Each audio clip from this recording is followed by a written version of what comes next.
Maaf berangkat kerja ya mas? Ini mau kirim lamaran, karena cari kerja sulit mas. Yang sabar ya mas, tetap semangat. Oke. Oke, sudah ya mas? Ya. Robot baru tuh.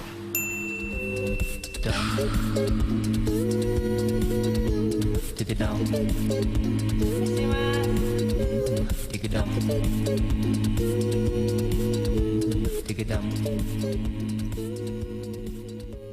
Maxindo, mesinnya pengusaha sukses. وقل رب زدني علما.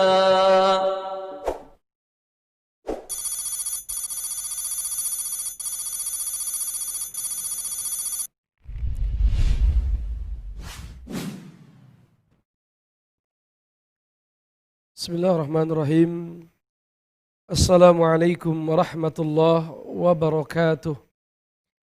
Innal hamdalillah nahmaduhu wa nasta'inuhu wa nastaghfiruh wa na'udzu billahi min shururi anfusina wa sayyiati a'malina. Man yahdihillahu fala mudilla lah wa man yudlil fala hadiya lah. Asyhadu an la ilaha illallah wahdahu la syarika lah wa asyhadu anna Muhammadan abduhu wa rasuluhu la nabiyya ba'dah. Wa ba'du ma'asyiral muslimin, para pemirsa Niaga TV yang mudah-mudahan diberkahi Allah Subhanahu wa taala. Puji dan syukur kita panjatkan kehadirat Allah Subhanahu wa taala yang masih memberikan kita semua begitu banyak kenikmatan. Salawat beriring salam mudah-mudahan tercurah limpahkan keharibaan baginda Rasulullah Muhammad sallallahu alaihi wasallam. Para pemirsa yang dimuliakan Allah Subhanahu wa taala, di pagi yang berbahagia ini kita kembali berjumpa di dalam rubrik Serambi Nabawi. Dan tema kita hari ini adalah bab salat berjamaah. Tentunya kita sering mendengar salat berjamaah, yaitu salat yang dilakukan secara bersama-sama di tempat yang sama dan di waktu yang sama. Oleh karenanya, salat dengan sifat seperti itu disebut dengan salat berjamaah, yaitu ijtima'ul musallin fi fi'liha zamanan wa makanan. Berkumpulnya orang-orang yang melaksanakan salat di waktu yang sama dan tempat yang sama. Perbuatan itu disebut dengan salat berjamaah. Maka menurut definisi ini, apabila seseorang melaksanakan salat mengikuti jamaah yang dia dengar dari radio misalnya, atau dia saksikan di televisi, maka itu tidak masuk ke dalam definisi salat berjamaah. Karena ada dua syarat salat dikatakan berjamaah.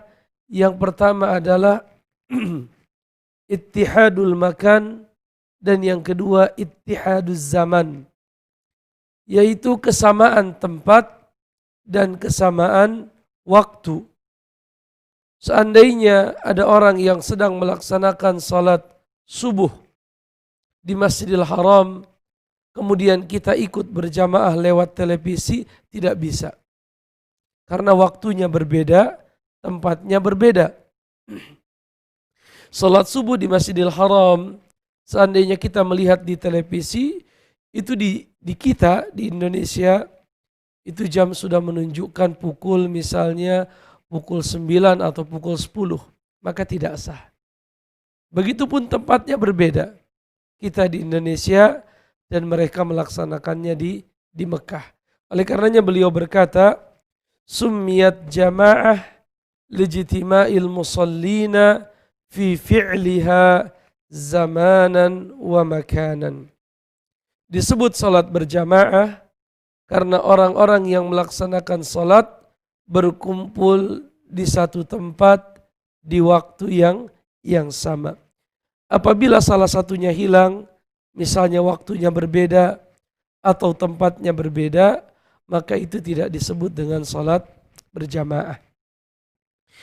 Para pemirsa yang dimuliakan Allah Subhanahu wa taala, para ulama fikih, para fuqaha bersepakat bahwasanya salat berjamaah itu masyru'. Artinya masyru' disyariatkan. Hanya saja para fuqaha berbeda pendapat. Antara yang mengatakan salat berjamaah itu adalah sunnah muakkadah, dan ini pendapat jumhurul ulama, mayoritas para ulama, di antaranya Imam Abu Hanifah, Imam Malik, dan Imam Syafi'i. Tiga imam ini mengatakan bahwa salat berjamaah adalah sunnah muakkadah. Pendapat yang kedua adalah pendapat Al-Imam Ahmad bin Hanbal rahimahullahu ta'ala. Beliau berpendapat salat berjamaah adalah wajib. Dan pendapat yang ketiga adalah pendapatnya Az-Zahiri, Daud Az-Zahiri, dari kalangan Az-Zahiriyah, para pengikut Al-Imam Daud Az-Zahiri, mengatakan bahwa salat berjamaah adalah syarat sahnya salat seseorang. Artinya kalau dilakukan tidak berjamaah, tidak sah dalam mazhab Imam Az-Zahiri. Jadi ada tiga pendapat. Jumhurul ulama, Abu Hanifah, Malik, Syafi'i mengatakan salat berjamaah sunnah muakkadah. Pendapat yang kedua, Ahmad bin Hanbal mengatakan salat berjamaah adalah wajib. Dan pendapat yang ketiga, pendapat Zahiriyah mengatakan salat berjamaah adalah syartu li sihhatis salah, syarat agar salat kita sah, diterima oleh Allah Subhanahu wa ta'ala. Dan akan kita baca dalil-dalil dari pendapat-pendapat ini di hadis-hadis yang akan datang. Yang pertama, ma'asyiral muslimin, hadis 320 dari hadis Abdullah bin Umar, diriwayatkan oleh Al-Bukhari dan Muslim, anna Rasulullah sallallahu alaihi wasallam qaal, sesungguhnya Nabi sallallahu alaihi wasallam bersabda, salatul jama'ati afdalu min salatil fadhi bi 27 darajah. Salat berjamaah itu, kata Nabi, lebih afdal, lebih utama daripada salat sendiri dengan keutamaan pahala 27 derajat. Jadi salat berjamaah yang kita lakukan pahalanya 27. Artinya salat yang kita kerjakan dengan tidak berjamaah pahalanya hanya 1. Jadi 1 berbanding 27 pahala. Dalam riwayat yang lain, masih riwayat Al-Imam Bukhari dan Muslim, dari sahabat Abi Hurairah radhiyallahu ta'ala anhu berkata, bi 25 juz'an. Salat berjamaah itu lebih utama 25 bagian. Artinya kalau salat sendiri 1 bagian pahalanya, adapun salat berjamaah dilipat gandakan menjadi 25. Ada perbedaan ya. Riwayat pertama 27, riwayat kedua 25, dijelaskan oleh para ulama bahwa perbedaan ini terkait dengan kualitas salat seseorang. Apabila dia mengerjakannya secara berjamaah, lalu datang di awal waktu dan dia tidak masbuk, maka dia mendapatkan pahala sempurna, yaitu 27.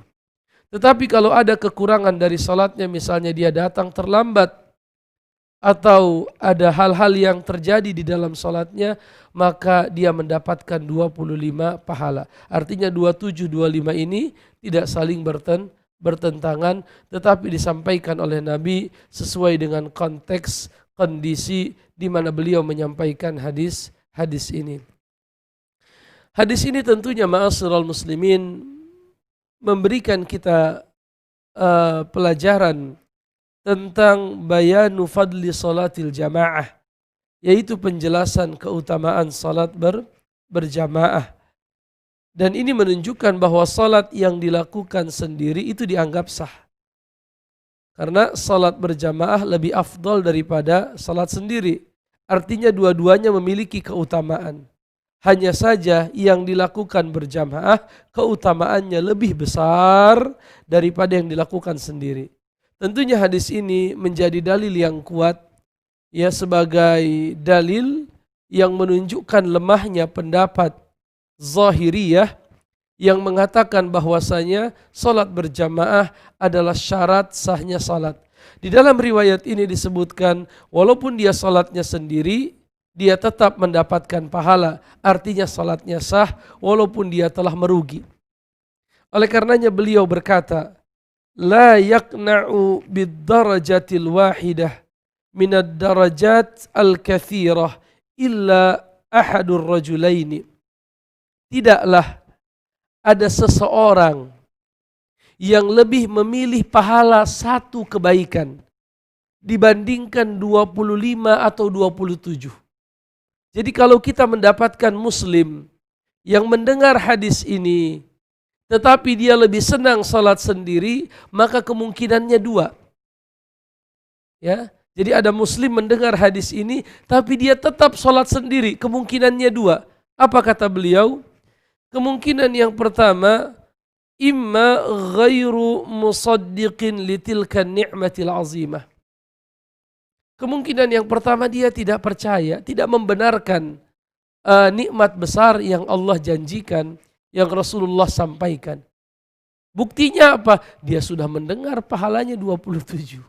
Tapi tidak ada uzur, tidak ada halangan, dia laksanakan sendiri. Dia tidak yakin atas janji besar ya yang diberikan oleh Allah melalui lisan Nabi Muhammad SAW. Dia sebenarnya tipe orang yang tidak terlalu yakin. Oleh karenanya dia tidak mau melaksanakannya. Kemungkinan yang kedua, safihun la yuhtada li tariqir rusydi wat tijaratil murabbahah. Atau dia orang yang lemah akal yang menjadikan dia tidak mampu memilih mana perniagaan yang lebih besar keuntungannya. Akalnya lemah. Ya, tidak sanggup dia meniti jalan yang terbaik, memilih jalan yang diridhoi oleh Allah Subhanahu wa taala. Dia malah memilih jalan yang keuntungannya lebih sedikit. Oleh karenanya kalau kita sudah mendengar hadis ini bukan dijadikan dalil bahwa kita meninggalkan salat berjamaah. Justru hadis ini adalah dalil tidak semestinya kita meninggalkan salat berjamaah. Sebagian orang berkata, ya, kenapa Anda tidak salat berjamaah? Dua-duanya sah. Bukankah Rasul bersabda, kalau sendiri 1 pahala, kalau berjamaah 27 pahala. Ini dalil dipakai untuk meninggalkan salat berjamaah. Harusnya hadis ini adalah dalil yang memotivasi kita melaksanakan salat wajib berjamaah. Ma'asyiral muslimin rahimani wa rahimakumullah. Tentunya orang-orang yang meninggalkan salat berjamaah terbagi menjadi dua. Ada yang memang meninggalkannya karena malas. Ya, maka orang ini merugi karena kehilangan pahala yang besar. Dan kalau kemalasannya itu terus menerus bersambung, maka orang ini kata Ibnu Mas'ud adalah orang yang terjangkit virus munafik. Sebagaimana nanti riwayatnya akan kita baca. Jadi orang yang membiasakan diri tidak mendatangi masjid, tidak mau melaksanakan salat berjamaah, maka orang ini terkena virus kemunafikan. Yang kedua, seseorang meninggalkan salat berjamaah dikarenakan uzur. Baik itu hujan, atau safar, atau sakit, atau penghalang-penghalang yang lainnya yang menjadikan dia tidak bisa mendatangi masjid. Ini dua kondisi. Kalau kondisi yang pertama merugi, walaupun salatnya menurut mayoritas para ulama sah. Tapi orang yang kedua, yaitu orang-orang yang meninggalkan salat berjamaah dikarenakan uzur, mereka tetap mendapatkan pahala salat berjamaah yang biasa mereka lakukan, tetapi tidak mereka lakukan karena ada halangan. Ini harus kita garis bawahi. Jadi kalau kita ma'asyiral muslimin biasa melaksanakan salat berjamaah di masjid di awal waktu, kita akan tetap mendapatkan pahala salat berjamaah walaupun kita tidak melakukannya. Baik dikarenakan hujan yang deras, atau sakit kita tidak bisa keluar dari rumah, atau kita sedang safar, kita tetap mendapatkan pahala yang sempurna. Hal ini ma'asyiral muslimin berdasarkan sebuah hadis yang diriwayatkan oleh Al-Imam Al-Bukhari, bahwasanya Nabi SAW pernah bersabda, "Idza maridal 'abd," apabila seorang hamba sakit, ya, au safar, atau dia melakukan safar, perjalanan jauh, kutiba lahu ma kana ya'malu sahihan muqiman, maka tetap dicatat untuknya pahala dari amalan yang biasa dia kerjakan seandainya dia sedang dalam kondisi sehat dan mukim, artinya tidak safar. Ini fadlul istiqamah, keutamaan istiqamah. Apa itu keutamaan istiqamah? Seseorang yang istiqamah dalam beramal, dia tetap mendapatkan pahala yang biasa dia dapatkan. Apabila dia meninggalkan amalan tersebut dikarenakan uzur, yaitu sakit, safar, hujan, dan lain sebagainya. Ma'asyiral muslimin rahimani wa rahimakumullah.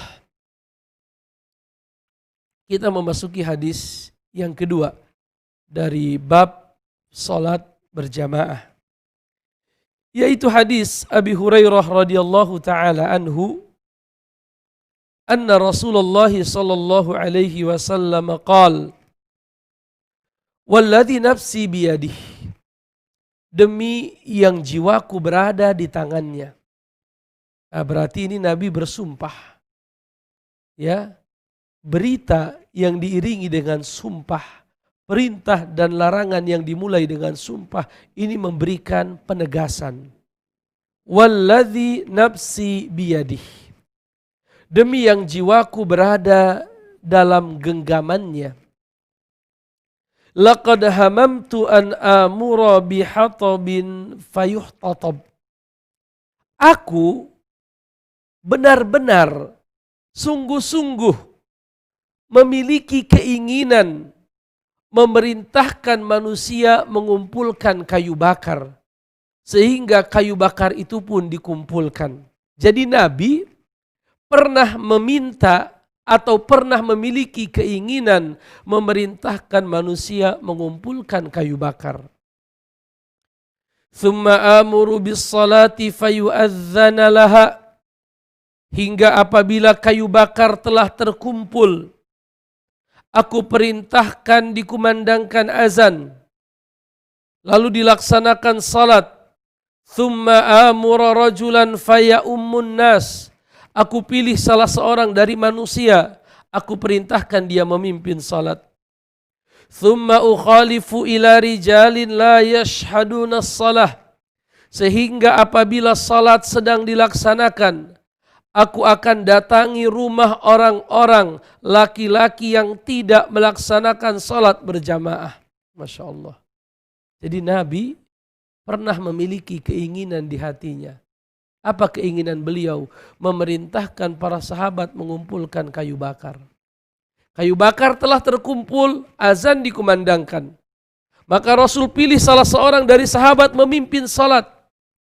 Dan beliau setelah salat itu dikumandangkan, dikerjakan, maka beliau akan berkeliling kota Madinah, mendatangi rumah laki-laki yang tidak mendatangi salat berjamaah.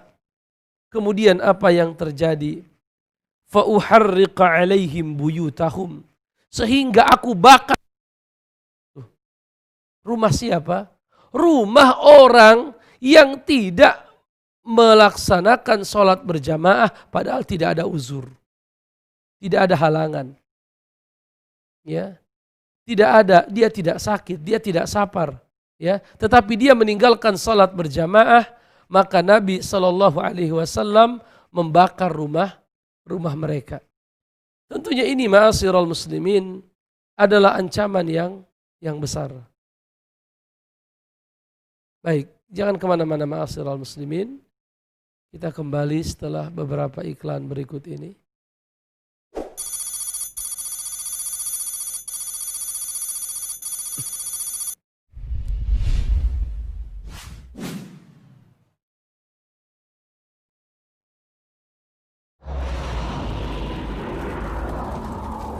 Ingin usaha aneka kuliner aneka panggangan atau ingin memasak aneka bakar-bakaran bersama dengan keluarga Anda? Maxindo punya jawabannya. Mesin pemanggang grill multiguna ARD GRL88 Ardin dapat memanggang aneka olahan makanan mulai dari ayam panggang, daging sapi, ikan dan makanan lainnya. Dengan fitur 4-in-1, material mesin dari bahan yang berkualitas top quality, dilengkapi dengan 4 fitur plate untuk memasak berbagai macam aneka makanan, piring panggangan untuk aneka daging, plate batu untuk memanggang, piring datar untuk membuat crepes, membuat pancake dan menggoreng telur, serta fitur kuali kecil berhandle pengaman untuk aneka masakan lainnya. Konsumsi listrik lebih hemat, desain minimalis yang compactable, dilengkapi dengan knob kompor yang mudah digunakan, sangat mudah untuk perawatan.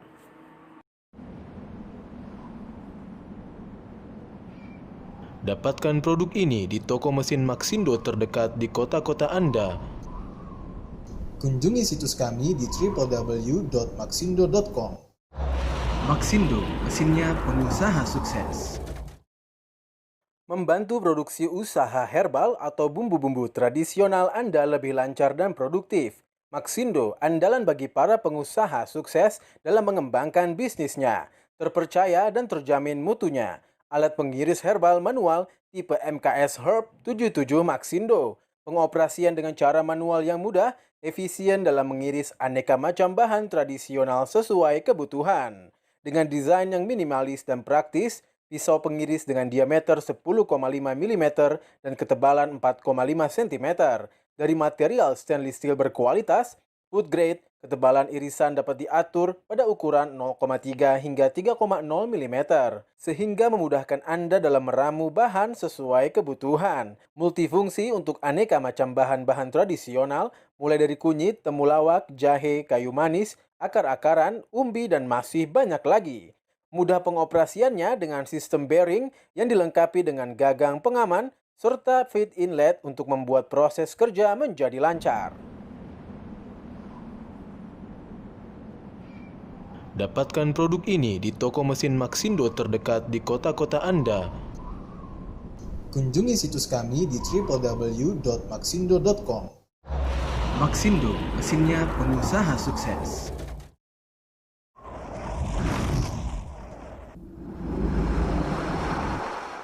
Mau proses pemotongan tulang sapi, tulang ayam, ribs, dan aneka daging beku untuk usaha Anda menjadi lebih mudah dan tanpa ribet? Gunakanlah pemotong tulang manual Bone Sawyer tipe MKS PTT 38 Maxindo, andalan dalam food processing Indonesia, dengan kualitas nomor 1 yang akan memudahkan Anda body mesin dari material top berkualitas, aman dan higienis untuk proses aneka daging. Pisau pemotong dengan tingkat presisi ketajaman yang tinggi terbuat dari material manganese steel. Mampu memotong aneka daging beku, tulang, dan iga hewan menjadi bagian yang kecil, hanya dengan sekali proses akurat. Mampu memotong dengan ketebalan hingga 13 mm. Multifungsi pada berbagai jenis usaha atau industri pemotongan hewan. Mudah digunakan, mudah juga untuk dibersihkan. Dapatkan produk ini di toko mesin Maxindo terdekat di kota-kota Anda. Kunjungi situs kami di www.maxindo.com. Maxindo, mesinnya pengusaha sukses. وقل رب زدني علما.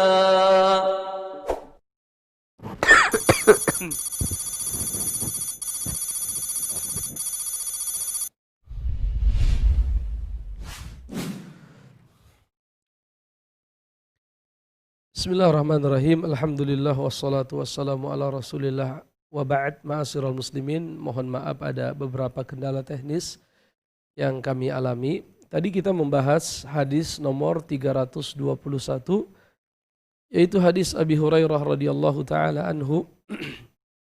Sesungguhnya Rasulullah bersabda, demi yang jiwaku berada di tangannya, kata Nabi SAW. Beliau bersumpah, laqad hamamtu an amura bihatabin fayuhtatab. Aku pernah memiliki keinginan, kata Nabi, memerintahkan manusia mengumpulkan kayu bakar. Sehingga apabila kayu bakar itu dikumpulkan, amuru bis salati fayu'adzan laha. Aku perintahkan manusia untuk salat, dikumandangkan azan. Thumma amuru rajulan faya'umman nas. Kemudian aku memilih salah seorang dari mereka untuk memimpin salat. Thumma ukhalifu ila rijalin la yashhaduna as-salah. Dan setelah itu aku pergi mendatangi rumah orang-orang yang tidak melaksanakan salat berjamaah. Fa uharriqa alaihim buyutahum. Sehingga aku membakar rumah-rumah mereka. Aku membakar rumah-rumah mereka. Walladzi nafsi biyadihi. Dan demi yang jiwaku berada di tangannya, lau ya'lamu ahaduhum annahu yajidu arqan saminan. Seandainya salah seorang dari mereka mengetahui bahwa dia akan mendapatkan sekerat daging, au mirmataini hasanatain, atau dia mengetahui akan mendapatkan 2 bagian kebaikan, la syahidal isya, tentunya dia akan mendatangi salat isya berjamaah. Ma'asyiral muslimin rahimani wa rahimakumullah. Hadis ini yang baru saja kita baca adalah dalil Imam Ahmad bin Hanbal rahimahullahu ta'ala yang mengatakan bahwasanya salat berjamaah adalah wajib. Karena ini adalah perintah yang diiringi dengan ancaman. Dan perintah yang diiringi dengan ancaman ini adalah salah satu alamat bahwa perintahnya adalah perintah yang wajib. Jadi hadis yang sebelumnya yang berbunyi salat berjamaah lebih utama dari salat sendiri dengan selisih pahala 27 derajat, itu adalah dalil jumhurul ulama yang mengatakan salat berjamaah adalah sunnah. Adapun hadis yang baru saja kita baca, di mana Nabi ingin membakar rumah orang-orang yang tidak menghadiri salat berjamaah, ini adalah dalilnya Imam Ahmad dan yang sependapat dengan beliau bahwasanya salat berjamaah adalah satu kewajiban. Tentunya ma'asyiral muslimin, hadis ini kaitannya dengan orang-orang yang tidak memiliki uzur. Jadi ancaman yang disebutkan dalam hadis ini adalah orang-orang yang tidak memiliki uzur. Adapun orang-orang yang memiliki uzur, sakit atau safar dan lain sebagainya, sudah kita bahas sebelumnya bahwa mereka tidak berdosa ketika meninggalkan salat berjamaah. Dan hadis ini pun tidak terkait dengan siapa wanita dan anak-anak. Karena wanita yang utama adalah mengerjakan salat di rumahnya. Dan anak-anak mereka belum memiliki kewajiban melaksanakan salat di rumah, melaksanakan salat di masjid. Oleh karenanya dalam beberapa riwayat Nabi SAW berkata, kalaulah bukan karena wanita dan anak-anak, niscaya aku bakar rumah mereka, kata Nabi SAW. Kemudian ma'asyiral muslimin, kita memasuki hadis 322.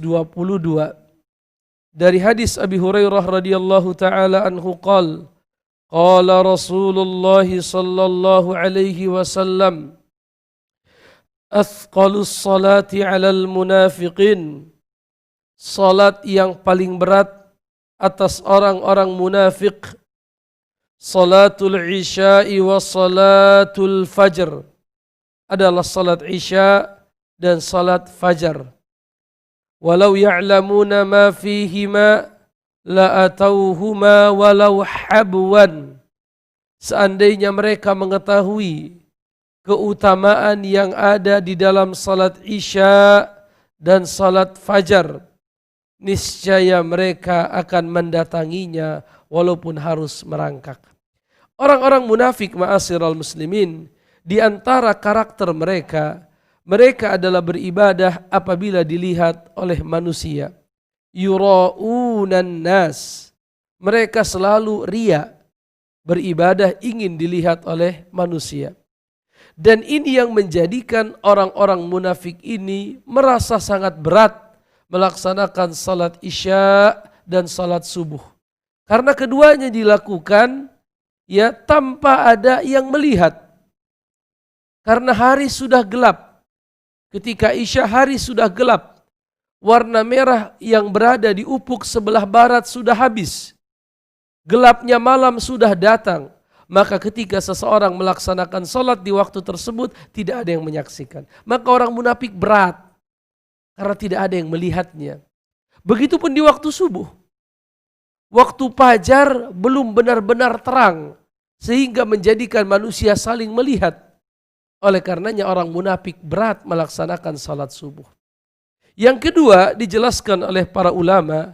Kama anna hataini salataini taqa'ani fi waqti rahah wadda'ah wan naum.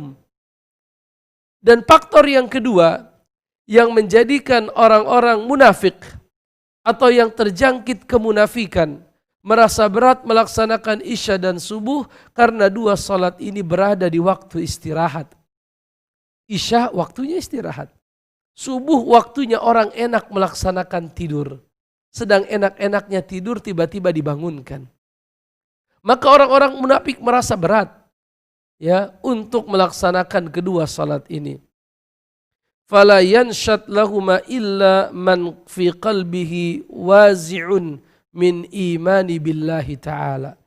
Maka tidaklah seseorang bersemangat untuk melaksanakan kedua salat ini berjamaah kecuali semangatnya tersebut menjadi alamat, menjadi pertanda adanya keimanan yang tumbuh di dalam hatinya. Mau berangkat salat isya ke masjid, mendengarkan azan, dia keluar dari rumahnya, dia datangi masjid. Mendengarkan azan salat subuh, as-salatu khairu minan naum. Ya, salat itu lebih baik daripada tidur. Karena tidur adalah rehat untuk badan, sedangkan salat adalah rehat untuk hati. Tidur adalah panggilan nafsu, sedangkan salat adalah panggilan Allah Subhanahu wa taala. As-salatu khairu minan naum. Salat itu lebih baik daripada tidur. Maka orang itu berangkat ke masjid. Ini menunjukkan anna fi qalbihi wazi'un, ya, bahwa di hatinya masih ada keimanan. Adapun orang-orang yang mendengarkan azan isya, mendengarkan azan subuh, tidak bergerak untuk mendatangi rumah Allah Subhanahu wa taala, maka ini adalah alamat paling minimal lemahnya iman. Tetapi kalau terus-menerus berlangsung, bersambung, ini alamat apa? Kemunafikan. Dalam riwayat yang lain, riwayat Imam Muslim, atan nabiyya rajulun a'ma, datang kepada Nabi seorang laki-laki yang buta sambil berkata, "Ya Rasulullah, aku tidak memiliki penuntun untuk datang ke masjid. Apakah aku harus datang ke masjid?" Maka Nabi memberikan keringanan untuk tidak datang ke masjid. Lalu Nabi memanggil orang itu, "Hal tasma'un nida'i bis shalah?" Apakah engkau mendengarkan azan salat? Laki-laki buta ini berkata, "Na'am, ya." Maka Nabi berkata, "Ajib, datangilah masjid." Ini menunjukkan apa?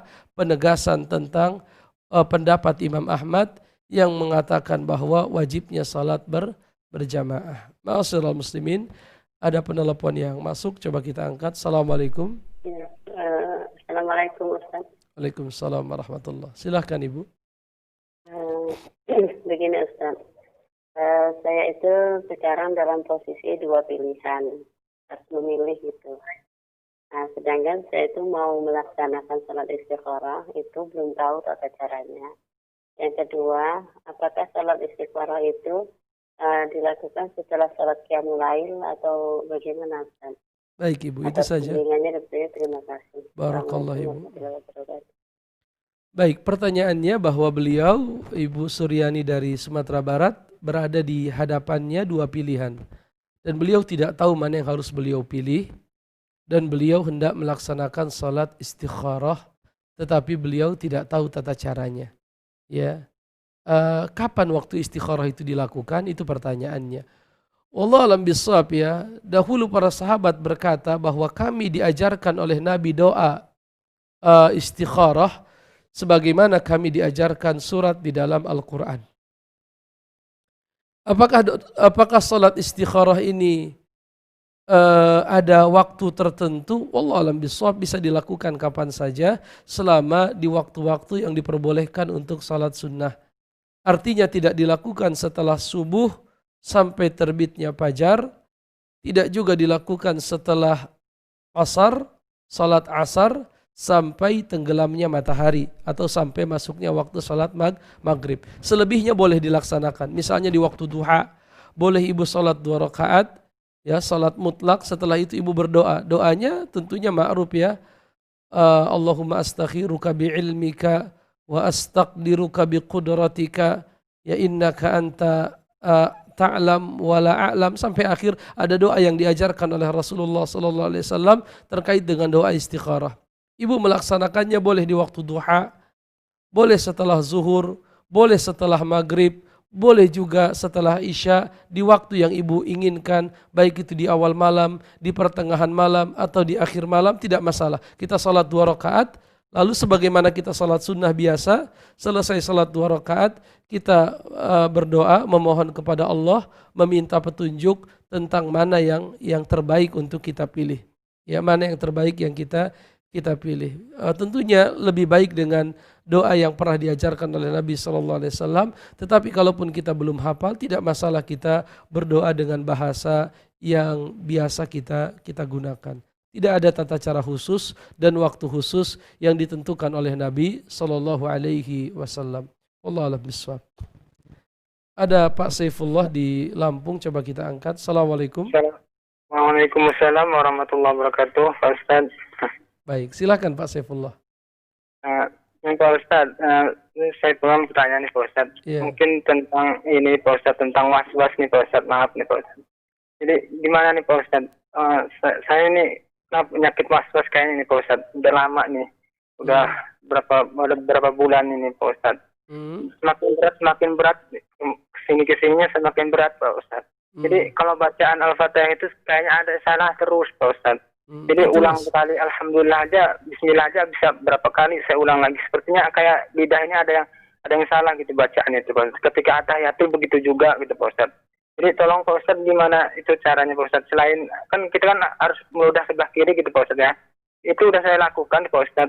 Tapi mungkin gimana cara yang lain Pak Ustaz yang supaya jadi tolong mohon doanya juga Pak Ustaz ya. Mudah-mudahan Pak Saifullah diberikan hidayah, diberikan keselamatan oleh Allah dari was-was. Terima kasih Pak Ustaz. Jazakallahu khair. Assalamualaikum warahmatullahi wabarakatuh. Waalaikumsalam warahmatullahi wabarakatuh. Was-was ya minasyaitan. Was-was itu dari syaitan. Cara menghilangkan was-was, menganggapnya tidak ada. Begitu kata para ulama. Cara menghilangkan was-was, menganggapnya tidak ada. Jadi kalau kita was-was, Al-Fatihahnya belum bagus, kita bilang begitu. Jadi cara meninggalkan was-was itu kita anggap itu enggak ada. Ya. Ada orang was-was takut meninggal. Kita katakan Allah sudah menentukan takdir. Jadi kita jangan ikuti. Was-was itu cara menghilangkannya jangan diikuti. Kalau kita merasa ada kesalahan dalam bacaan kita, jangan diulang itu was-was. Kalau kita merasa pakaian kita kurang bersih, kata Nabi, percikkan dengan air agar hilang was-was itu.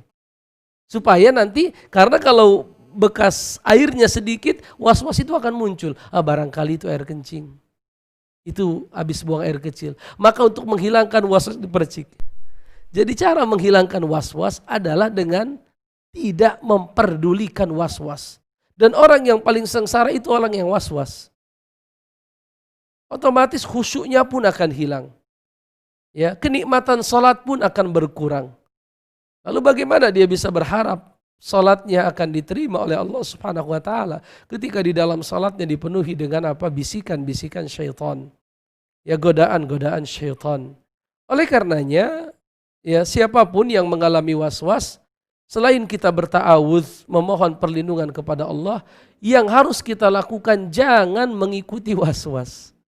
Jadi kalau dia katakan kamu sudah batal wudunya, belum kita bilang. Sehingga kita mencium bau atau mendengar suara.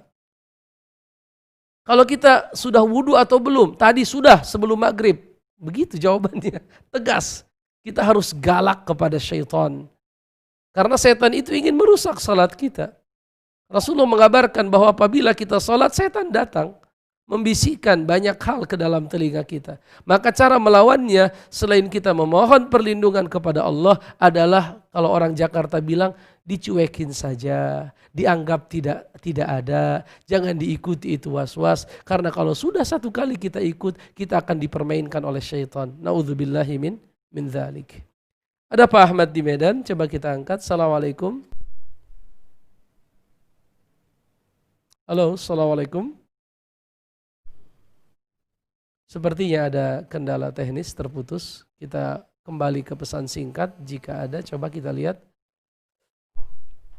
Assalamualaikum warahmatullahi wabarakatuh. Waalaikumsalam warahmatullahi. Kemarin saya takziah ke salah satu kerabat yang meninggal. Karena perjalanan lumayan jauh, maka kami sampai di sana ba'dal maghrib. Setelah berbincang sebentar, ternyata akan dilaksanakan yasinan, tahlilan. Saya terjebak di situ dan akhirnya saya memutuskan untuk menyingkir dan duduk di teras depan. Apakah yang saya lakukan itu sudah benar? Apa yang seharusnya saya lakukan dalam keadaan seperti itu? Allah alam bisawab, innamal a'malu binniyat. Bapak datang ke sana, ibu datang ke sana dalam rangka takziah, bukan dalam rangka ikut yasinan. Artinya kalaupun kita hadir di situ, kita hadir dalam rangka mentakziah.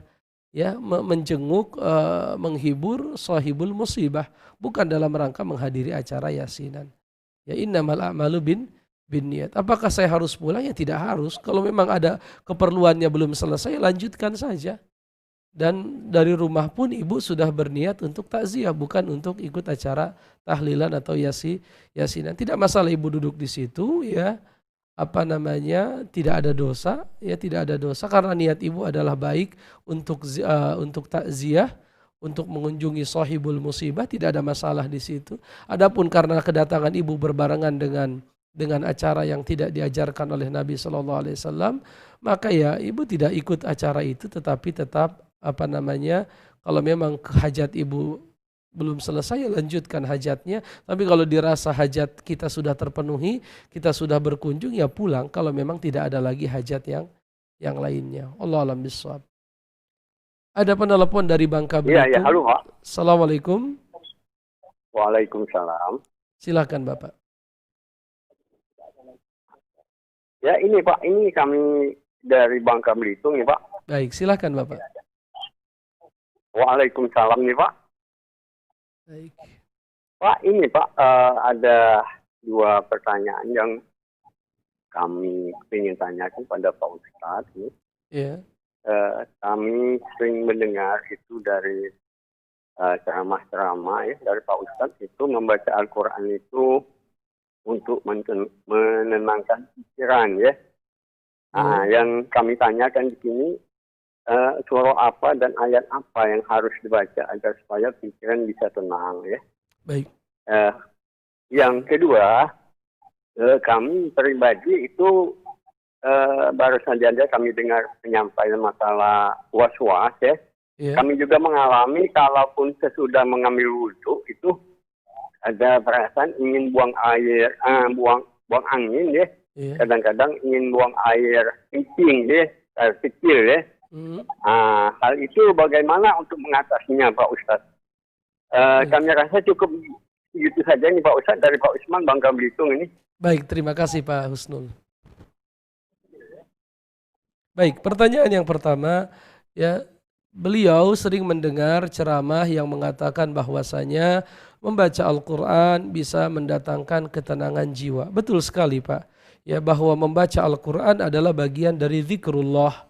Ya, ketika seseorang memperbanyak membaca Al-Qur'an, maka dia akan merasakan ketenangan dan kebaikan dan istiqomah.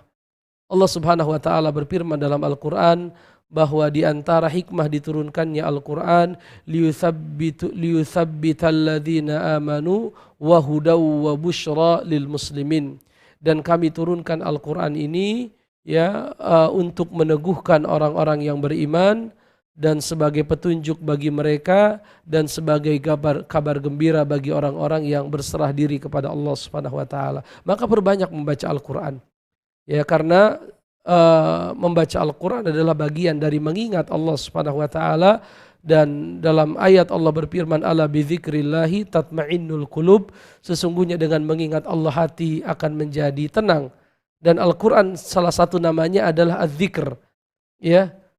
Allah katakan dalam Al-Qur'an wa nunazzilu minal qur'ani ma huwa syifaa'u wa rahmatul lil mu'minin, dan kami turunkan dari Al-Qur'an ini satu kitab yang di dalamnya ada obat dan kasih sayang bagi orang-orang yang beriman. Dalam ayat yang lain syifaa'un lima fis sudur, di dalamnya ada obat untuk apa yang ada di dalam hati manusia, dan di dalam hati manusia salah satunya adalah kegundahan. Maka perbanyaklah membaca Al-Qur'an ya. Apakah ada surat khusus yang harus kita baca? Allah alam bisawab ya. Ada beberapa surat khusus yang kaitannya dengan misalnya rumah, misalnya membaca surat Al-Baqarah, atau kaitannya dengan waktu pagi dan sore membaca Al-Ikhlas, Al-Falaq, An-Nas, lalu membaca ayat kursi. Ada lagi yang kaitannya dengan sebelum tidur membaca Al-Mulk misalnya. Ada beberapa ayat tergantung kondisinya ya. Ada ayat-ayat yang hendaknya kita baca. Tetapi secara umum Al-Qur'an dari surah Al-Fatihah sampai surah An-Nas semuanya adalah obat. Ya, inna hadzal Qur'ana yahdi lillati hiya aqwam. Sesungguhnya Al-Qur'an ini akan memberikan petunjuk ke jalan yang paling lurus. Kegundahan itu muncul karena kita bingung, karena kita sedih. Tetapi Al-Qur'an adalah obat.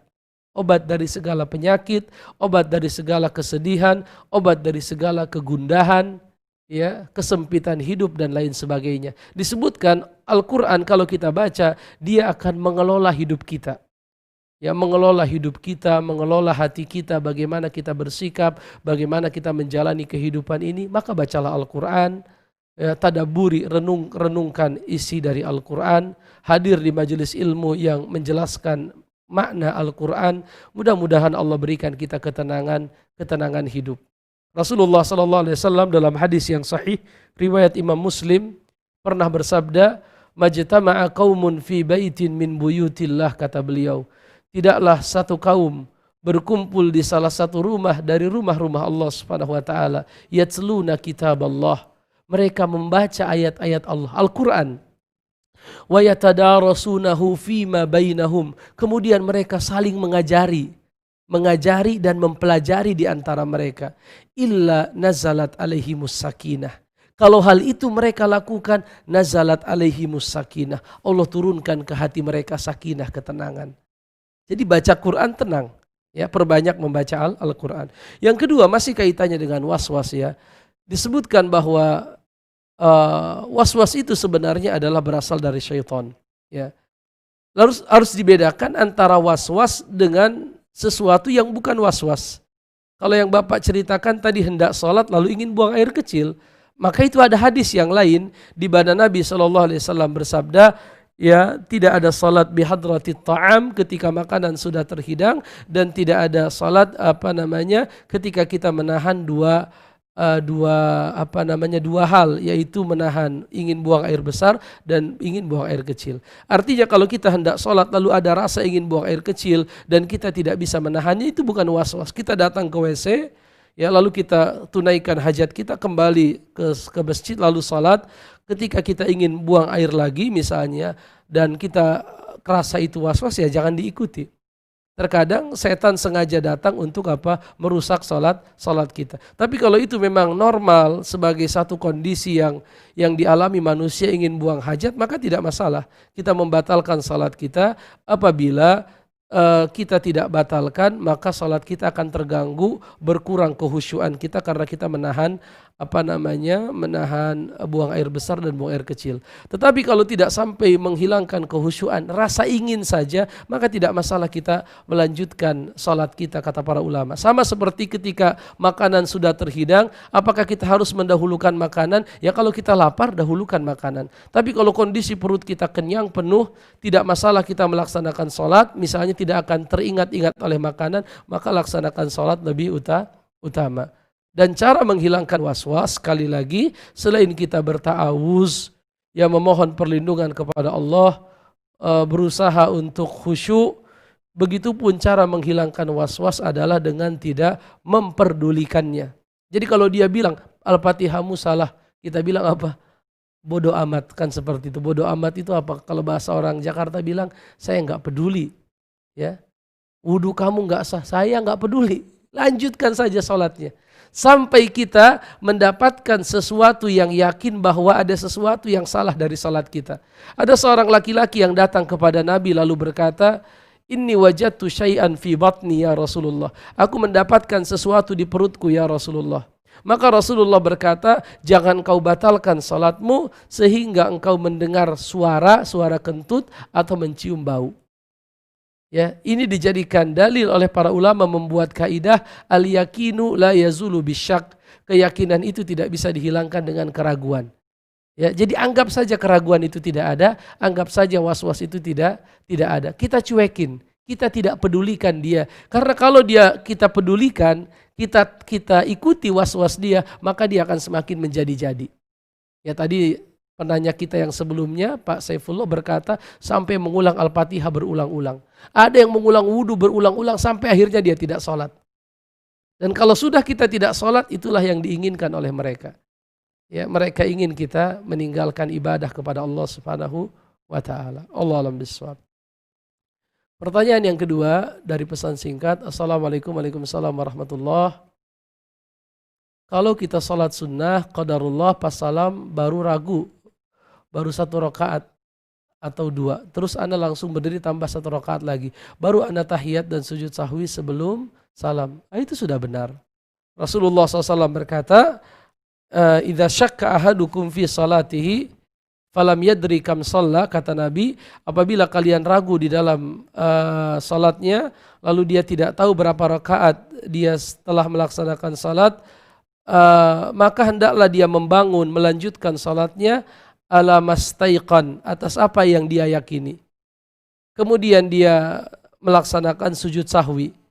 Apabila ternyata salatnya benar 4 rakaat, misalnya kita ragu nih, kita lagi salat zuhur, kita ragu sudah 3 atau 4. Ragu 3 atau 4. Kata Nabi, ambil yang lebih kecil, yaitu 3.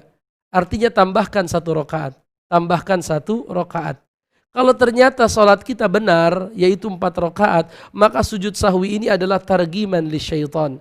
Sebagai bentuk kita menghina setan bahwa dia gagal merusak salat kita.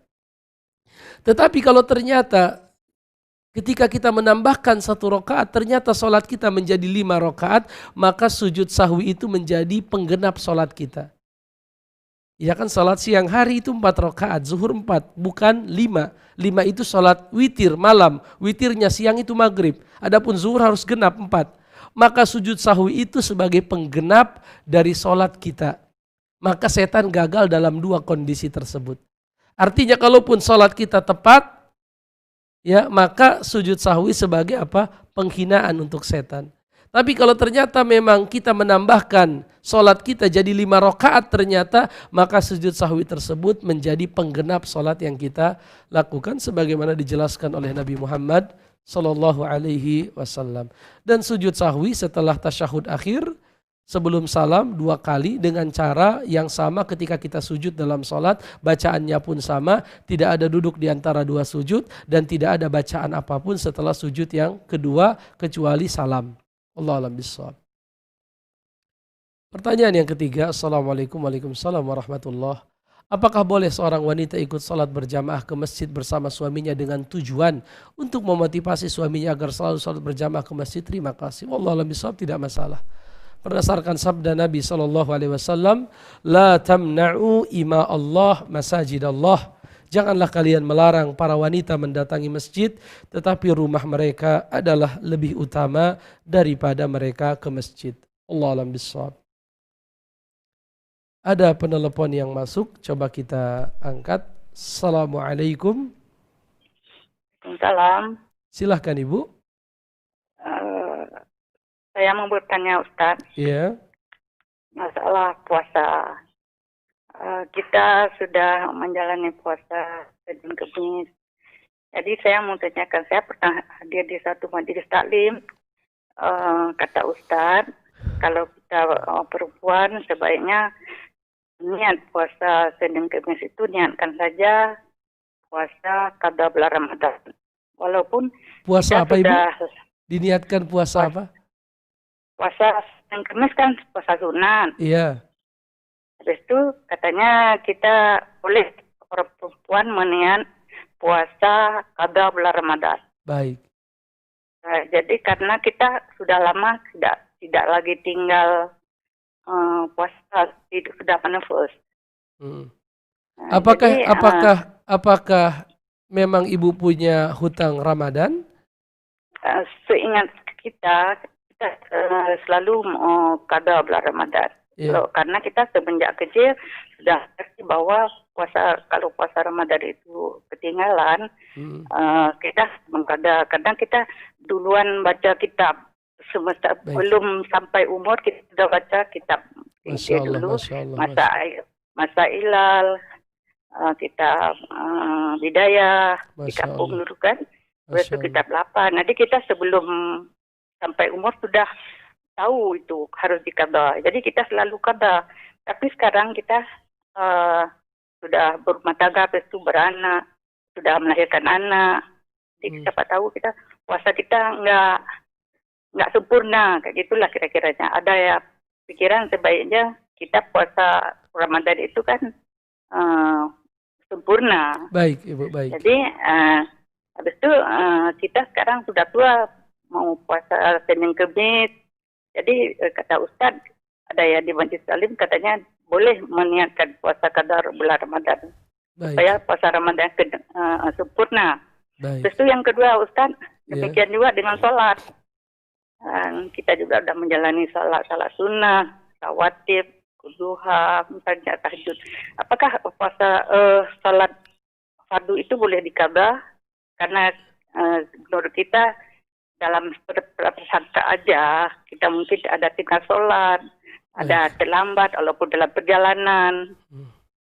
Itulah misalnya kiblatnya belum tentu, belum kita tahu waktu dalam perjalanan, kita tidak salah. Baik Ibu. Itu saja Ibu. Itu saja Ustaz. Baik, barakallah. Ya, itu saja. Jazakumullahu khairan. Assalamualaikum warahmatullahi wabarakatuh. Waalaikumsalam warahmatullahi wabarakatuh. Wallahu a'lam bishawab. Ya, syariat Islam sudah jelas dan sempurna. Terkait dengan puasa, misalnya Allah berfirman, "Faman kana minkum maridhan aw ala safarin fa'iddatum min ayyamin ukhar." Ya, faman kana minkum maridhan, dan siapa di antara kalian kata Allah yang sakit, aw ala safarin, atau dia melakukan safar, perjalanan, ya, boleh dia tidak berpuasa tapi dengan syarat fa'iddatum min ayyamin ukhar, tetapi dia harus menggantinya di hari yang lain. Artinya Islam telah menentukan kapan kita harus mengqadha, kapan kita harus membayar fidyah dan lain sebagainya. Kalau memang ibu merasa bahwa semenjak ibu kecil pertama kali ibu berpuasa, ibu sudah tahu bahwa orang wanita yang meninggalkan puasa dikarenakan datang bulan, maka dia harus mengqadha. Dan seingat ibu, ibu selalu mengqadha dan tidak pernah ada yang tertinggal, maka tidak ada kewajiban yang lain atas ibu kecuali apa-apa yang sudah ibu kerjakan. Jadi tidak ada dalam Islam namanya qadha ihtiyatan. Qadha sebagai bentuk kehati-hatian, tidak. Qadha itu atas amal yang benar-benar kita tinggalkan.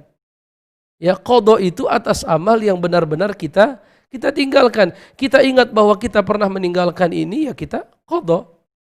Adapun yang dulu, ya yang dulu itu yang tidak bisa kita pastikan berapa dan kapan Ramadan yang kesekian atau yang keberapa tidak tahu kita. La yukallifullahu nafsan illa wus'aha.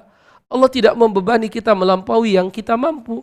Rabbana la tu'akhidna in nasina aw akhtana. Ya Allah, jangan hukum kami dikarenakan kami nasina, lupa atau salah, ya. Artinya yang sudah berlalu, selama kita yakin tidak ada di situ yang belum kita qadha, tidak perlu kita menjadikan Senin Kemis sebagai puasa qadha. Karena kita manusia, dahulu para sahabat pun sama manusia. Kita mungkin lupa, mereka pun mungkin lupa. Tetapi tidak pernah disebutkan bahwa mereka mengubah puasa Senin Kemis menjadi puasa qadha sebagai bentuk kekhawatiran adanya puasa yang belum diqadha. Itu tidak ada riwayat seperti itu.